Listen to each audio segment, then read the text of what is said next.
Hello, what's up mga idol? Ayan, ngayong morning magluluto na naman tayo syempre. Ilalagay natin yung ating margarine. Yun oh. Oh, di ba? Bawang mga idol, ayan.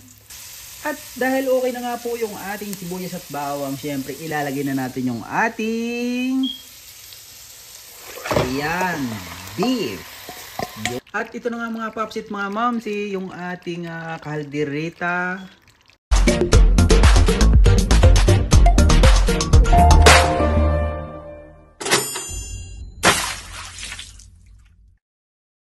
So bago nga pala tayo magpatuloy mga paps at mga momsi, yung ating beef, ayan, na i-marinate na po natin ng about 30 minutes. Ayan. Alright.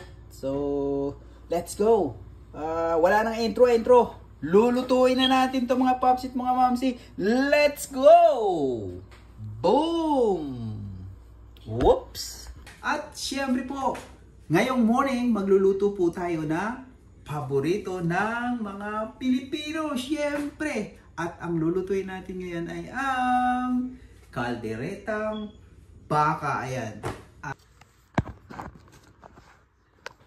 Ito na nga mga paps at mga momsi, mga idol, yung ating mga ingredient na gagamitin para sa pagluluto po natin ng kalderetang baka. Syempre, ayan, meron po tayong isang buong bawang. Ayan. So sabi nga nila, mas maraming ingredient na ilalagay, ayan, mas masarap. Ayan. So syempre po, minsan depende rin naman po sa ating ilalagay ng mga ingredient. Ayan. So meron po tayong isang buong bawang, ayan.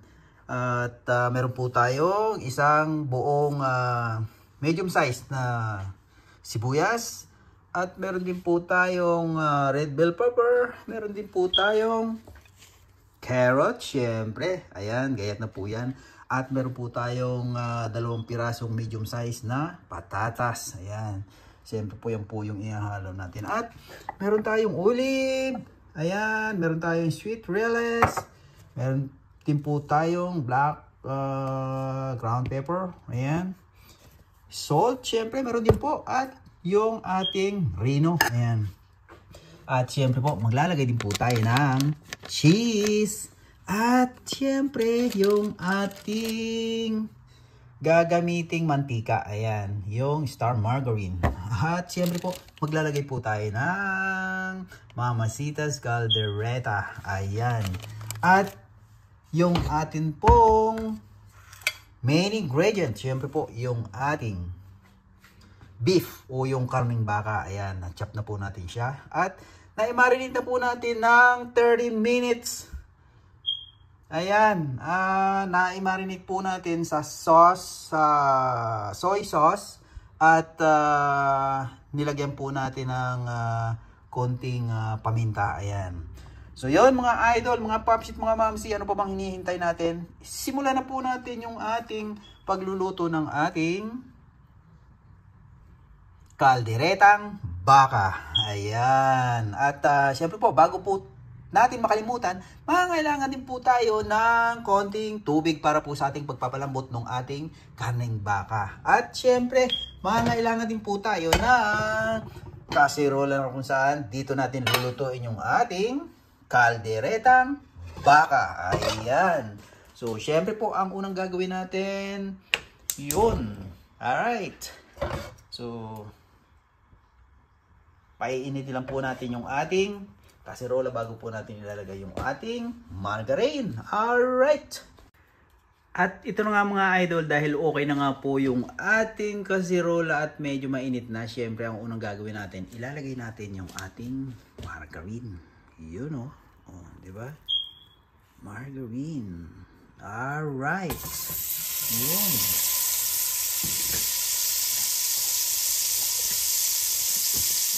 Yun o.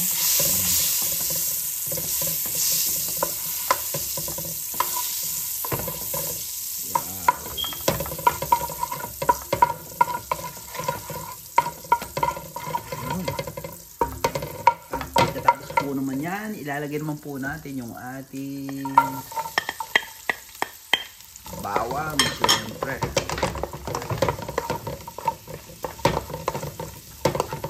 Alright. At dahil okay na nga po yung ating bawang mga idol, ayan. Ang gagawin naman natin ngayon, ilalagay naman natin yung ating sibuyas. Ayan. Sibuyas na pula na po yung ating inilagay o red onion. Ayan. Nakikita nyo naman po. Yun o. Oh. Ayan. So syempre gagawin po natin dito. Lulutuin lang po natin ng ilang segundo itong bawang at sibuyas. Dahil kapag nagluluto po ako ng kaldereta, gusto ko po yung medyo naman kahit pa paano nasasangkot siya po natin yung atin pong sibuyas at bawang. Alright! So yun mga idol, mga paps at mga moms, syempre tuloy-tuloy po yung ating ginagawang pagluluto ng kalderetang baka. Alright?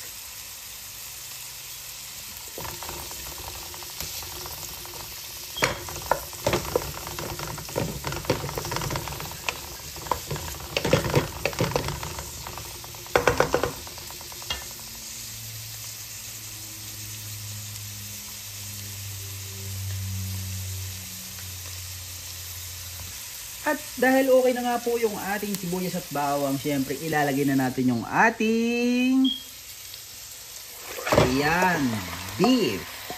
Yun. Alright. So yung gagawin po natin dito mga idol, gigisa lang po natin ito. Ayan. Gigisa lang po muna natin siya. Katulad po ng sinabi ko sa inyo, yung ating baka po, karning baka, minarinate na po natin siya kanina ng halos 30 minutes. Ayan. Nilagyan po natin ng toyo at konting pamintang durog. Ayan. So ito po yung gagawin po natin. Igigisa lang po natin siya at hihintayin po natin mag golden brown yung ating beef. Alright. So for now, ang gagawin po natin, tatakpan po muna natin siya. Alright. Yun. Ayan, at ito na nga mga idol. Check lang natin yung ating niluluto at pinapalambot. Ayan. So nakikita nyo naman. Ayan, medyo babrown na siya. Ayan. So yung gagawin natin dito mga idol, syempre lalagyan po natin ng kunting water para naman lumambot o pampalambot ng ating karning baka. Ayan yung ilalagay nating water. Alright.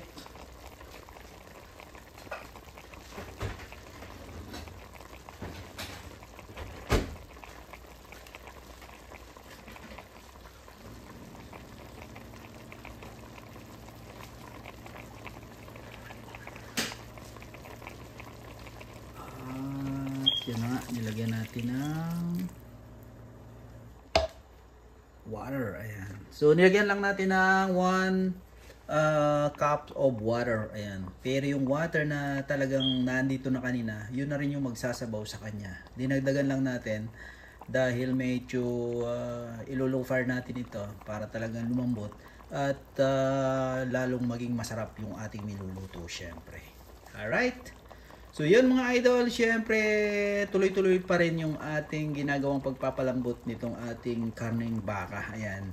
At yun, tatakpan ulit po natin ito. Alright? Boom.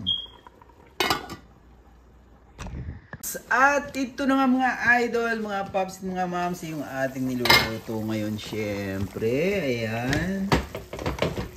Nakikita nyo naman po, golden brown na o nagba-brown na po yung ating niluluto. Ayan.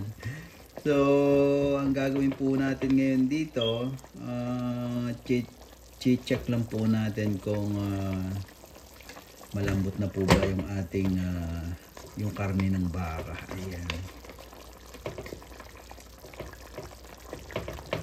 Alright. Titignan lang po natin syempre at titikman na rin natin kung okay na po ba yung lasa niya, di ba? Ayan. Oops. Oh. Okay.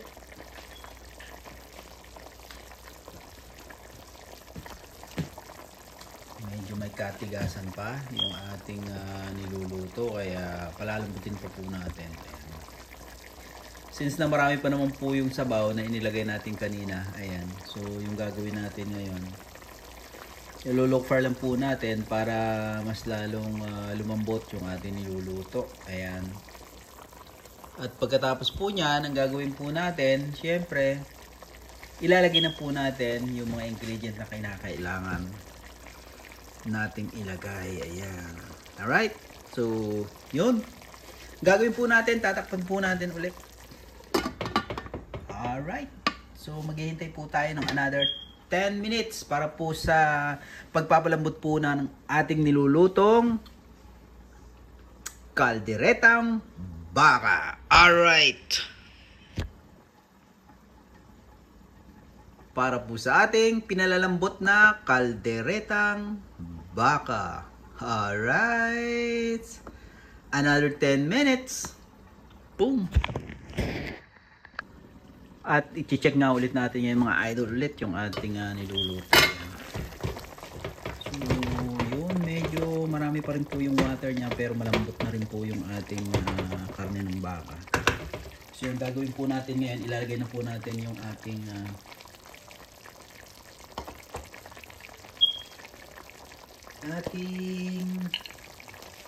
uli. Alright.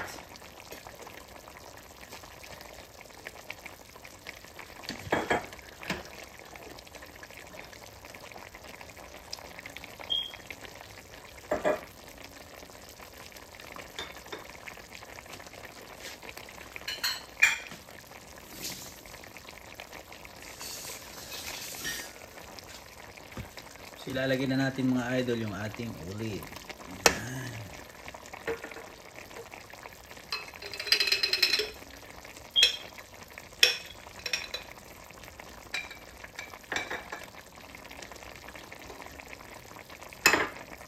Oops.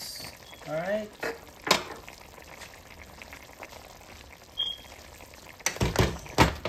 Yun.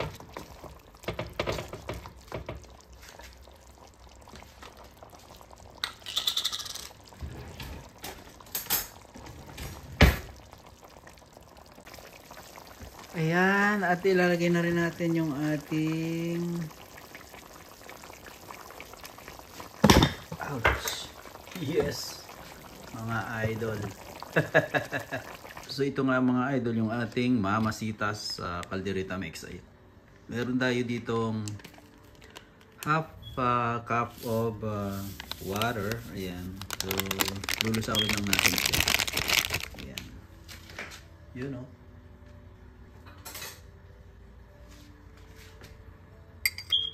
Lulusawin lang natin at bago natin ilalagay doon sa ating nilulutong kaldereta. Ayan. So yung purpose po nito para po kapag inilagay po natin doon sa ating niluluto ay talagang sigurado pong magmi-mix po siya. Alright. Let's go. Lalagay po natin. So ito na nga mga idol, mga papas, mga mangsi, yung ating niluluto. Dahil okay na po siya at medyo malambot na yung ating beef. Ayan, ilalagay naman po natin yung ating nilusaw na caldereta mix. Ayan, sa water. Ayan, so ilalagay lang po natin dito. Ayan. Yun. Ayan. At makikita po natin na talagang nagkukulay brown na po siya. Ayan. Yun na. Kitang kita na ang lapot nitong ating nilulutong kaldereta. Ayan. Oops. Yun. At dahil nga po dyan, ilalagay na rin po natin yung ating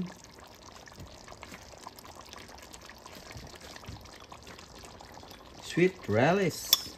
Ayan. Alright.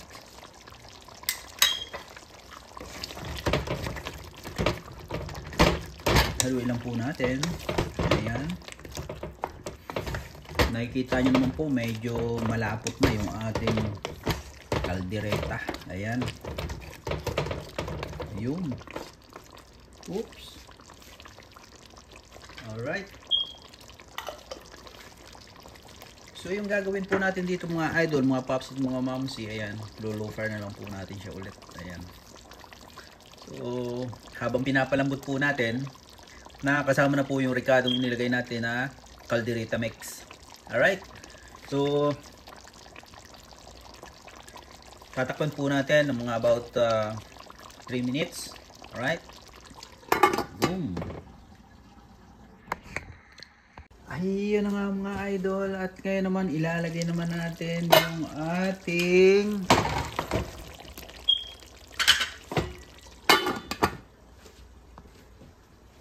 at ito na nga mga idol. Syempre dahil malambot na yung ating beef. Ayan. Ilalagay na natin yung ating mga vegetable. Alright. Ayan. Yun o. Oh. Alright. Wow.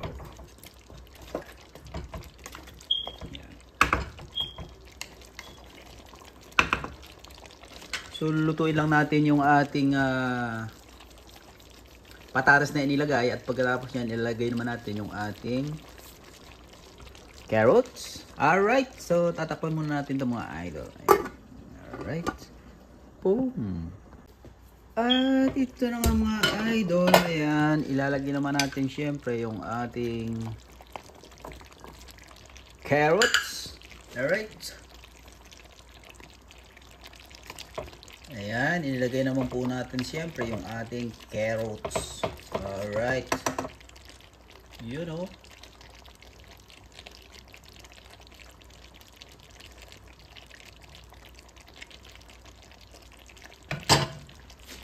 Alright.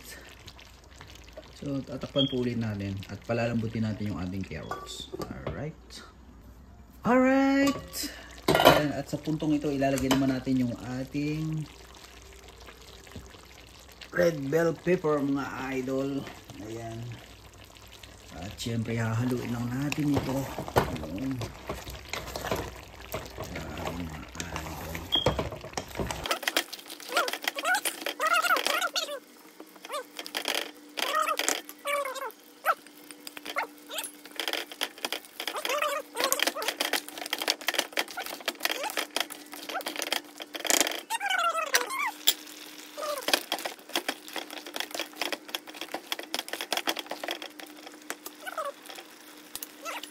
At ito na nga yung ating panghuling ilalagay mga idol. Ayan. Ito nakikita naman po ninyo yung ating kalderetang baka. Ayan.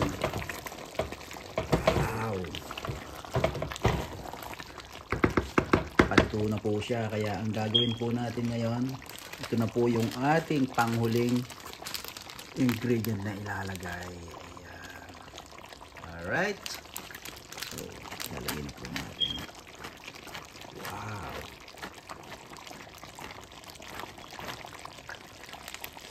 Yun o.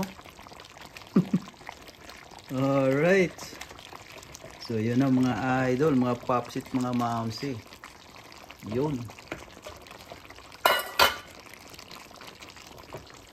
Alright. Haluin lang natin syempre.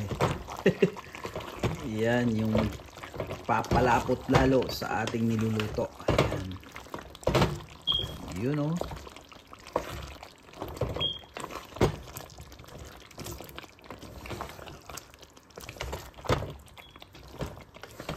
Alright.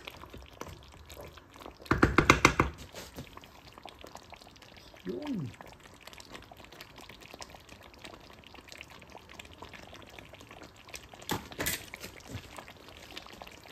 So kung napansin yung mga idol, mga popsit, mga mamsi, hindi tayo naglagay ng paminta at asin. Katulad po ng sinabi ko sa inyo kanina, yung ating beef, ang ginawa po natin, binarinate na po natin yon sa soy sauce at paminta. Kaya hindi na po tayo naglagay din ng asin dahil alam nyo na, konting bawas din sa asin pag may time. Ayan. Kaya ang ginawa na lang po natin, doon pa lang sa pagmamarinate po natin, timplado na po yung ating niluto. Ayan. Kaya hindi na po natin kinakailangang maglagay pa ng salt, soy sauce, at ng paminta. Ayan. Alright. So, yun mga idol. Syempre, okay na naman po yung ating nailuto ngayon. Ayan. Kalderetang baka. Ayan. Yun, oh. Yun. Alright. At syempre po, nais ko rin pong magpasalamat dun po sa ating mga Pops at mga Momsi na palagi ang nakatambay sa ating YouTube channel, Pops Anton TX. Maraming salamat po sa inyong suporta. At syempre po kung naibigan po ninyo yung ating ini-upload na video ngayon, ayan. Maraming salamat po sa inyong panunood. Alright. At ito na nga mga Pops at mga Momsi, yung ating kaldereta beef. Ayan. At syempre po kung naibigan po ninyo yung ating video, paki-like, comment kung mayroon po tayong mga katanungan, paki-subscribe na rin po yung ating YouTube channel, Pops Anton TX, para po update po tayo sa mga upcoming video ko pa na gagawin. Alright, so maraming salamat po sa ating mga OFW na palagi nakatambay sa ating YouTube channel, Pops Anton TX. Ayan. At syempre po, mula po dito sa Texas, USA. Ayan. Stay cool, stay happy, and God bless us all. Bye-bye.